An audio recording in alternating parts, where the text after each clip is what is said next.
Trump और राष्ट्रपति Zelensky को अब पूरी तरह से यकीन हो गया है कि राष्ट्रपति पुतिन किसी भी कीमत पर जंग नहीं रोकेंगे।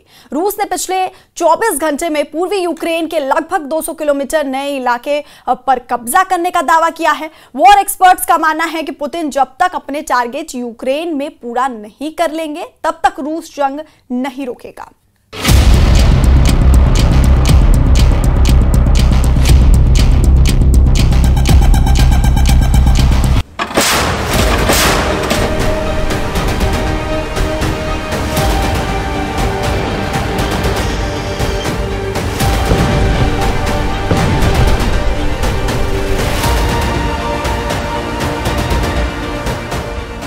पुतिन ने पलटी आखिरी बाजी, यूक्रेन में हार रहे हैं ट्रंप जेलेंस्की।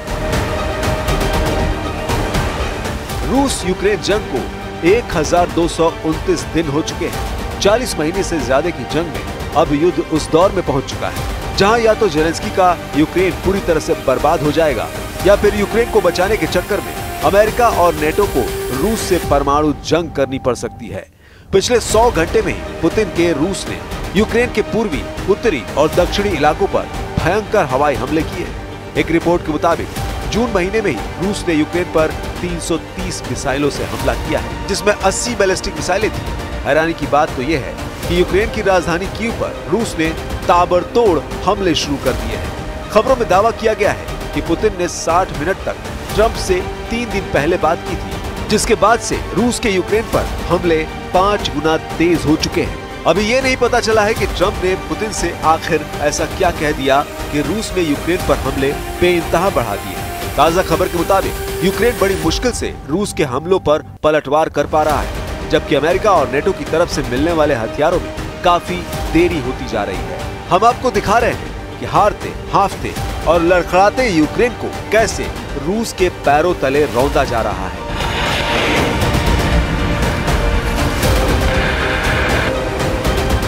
पूर्वी यूक्रेन पर रूसी कब्जा, रूस के हवाई अड्डे पर हमला।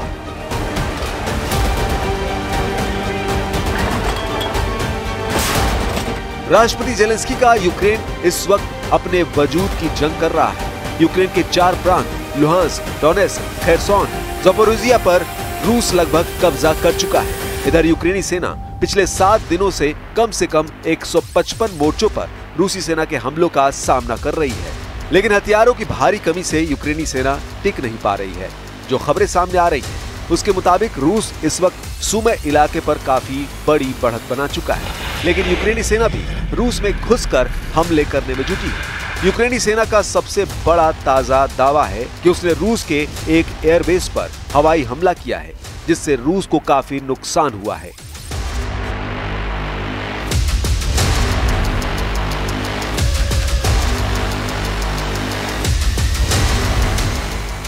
यूक्रेनी सेना के दावे के मुताबिक रूस के वोरोनिश क्षेत्र में बोरिसोग्लब्स्क एयरबेस पर हमला करने का दावा किया है, जिसमें ग्लाइड बम और प्रशिक्षण विमान रखने वाले डिपो को निशाना बनाया गया। रूसी अधिकारियों की तरफ से उस पर कोई प्रतिक्रिया नहीं दी गई है, लेकिन मॉस्को के मेयर सर्गेई सोबियानिन का दावा है कि रूस के एयर डिफेंस सिस्टम ने रूसी राजधानी की ओर बढ़ रहे 4 यूक्रेनी ड्रोन को मार गिराया है।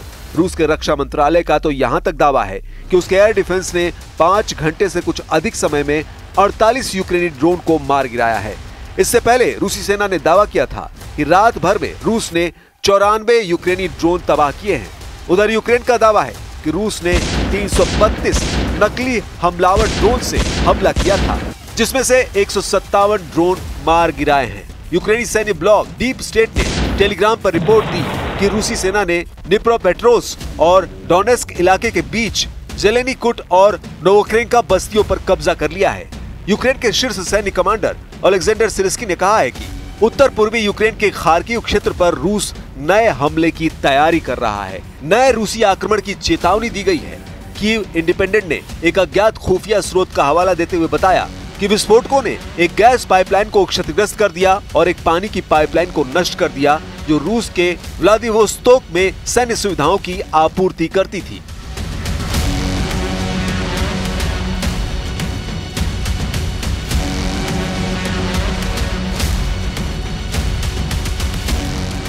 यूक्रेन पर रूस के भीषण हमलों को देखते हुए राष्ट्रपति ट्रंप ने पुतिन से 60 मिनट तक बातचीत की, लेकिन पुतिन पर इसका रत्ती भर भी असर नहीं हुआ, बल्कि यूक्रेन पर हमले तेज हो गए। रूस के खूनी हमलों को देखते हुए ट्रंप ने कहा कि पुतिन यूक्रेनी लोगों की जान लेना चाहते हैं और वो युद्ध नहीं रोकेंगे।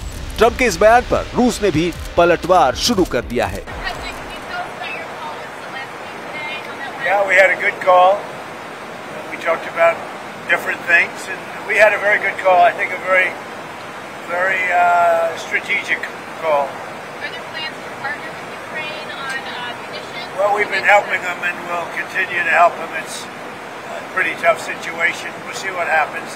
I told you I was very unhappy with my call with President Putin, and it just seems like he wants to go all the way and just keep killing people. No good. It's not good. I wasn't happy with it. Безусловно, это мы очень внимательно относимся ко всем заявлениям президента Трампа.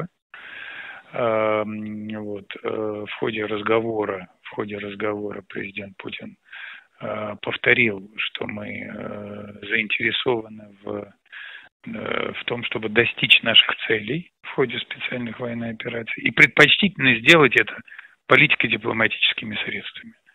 Но пока это не представляется возможным, мы продолжаем нашу специальную военную операцию.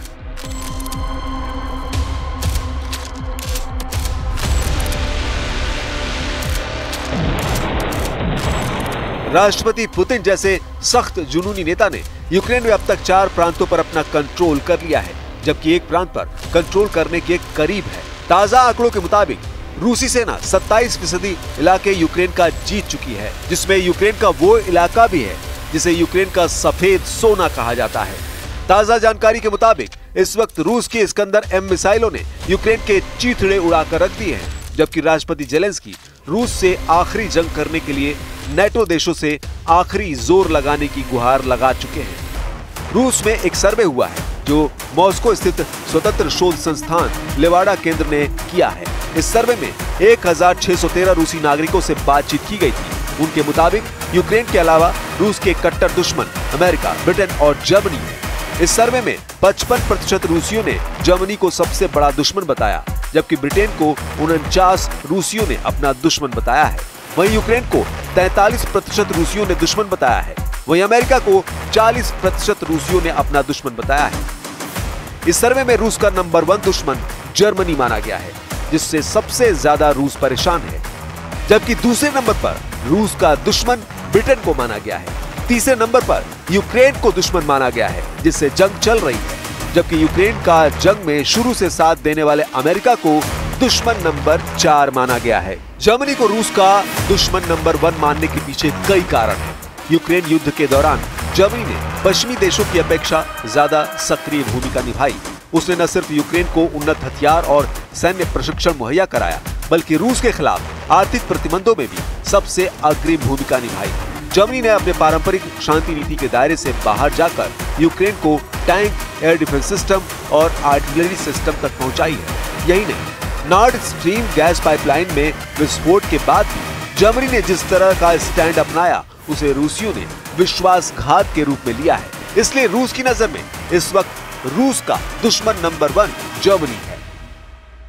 Gemeinsam künftig 3,5% unseres BIP für unmittelbare Verteidigungsausgaben aufwenden. Das gibt uns die notwendigen Fähigkeiten, um wirkungsvoll abzuschrecken. Weitere 1,5% werden wir für verteidigungs- und sicherheitsrelevante Ausgaben aufwenden.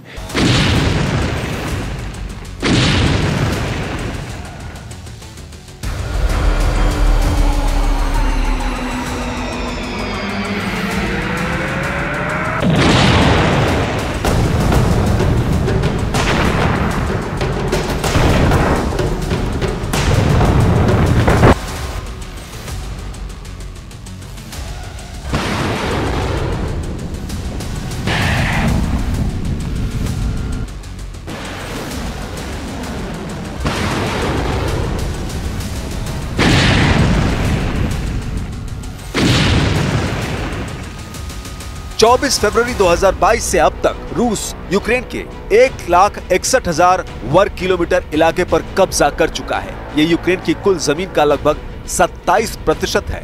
लेकिन उसके बावजूद जिस तरह से Putin ने ऐलान किया है कि यूक्रेन की जमीन पर जहां-जहां रूसी सेना के कदम पड़ते जाएंगे, वो जमीन रूस की होती जाएगी। उस ऐलान ने यूक्रेन के साथ साथ अमेरिका समेत नेटो के 32 देशों के होश उड़ा दिए हैं। 3.5 साल से ज्यादा की जंग में अभी तक यूक्रेन नेटो के साथ मिलकर रूस को अपने देश से खदेड़ नहीं पाया। जेलेंस्की ने गुहार लगाई है कि उसे भारी हथियार और बड़े पैमाने पर हथियारों की जरूरत है, लेकिन पुतिन ने जब से ऐलान किया है कि उनकी ऑरेशनिक हाइपरसोनिक का उत्पादन 3 गुना ज्यादा बढ़ा दिया गया है, जो किसी परमाणु हथियार से कम नहीं है, इस खबर ने नेटो के होश उड़ा दिए हैं। इसलिए नेटो ने सोचा कि कहीं ज्यादा देर न हो जाए, उससे पहले रूस से मुकाबला करने के लिए बम बारूद का पूरा इंतजाम कर लो। अब ऐसे हालात में देखना होगा कि रूस के तूफानी हमलों को रोकने के लिए यूक्रेन और नेटो क्या करते हैं।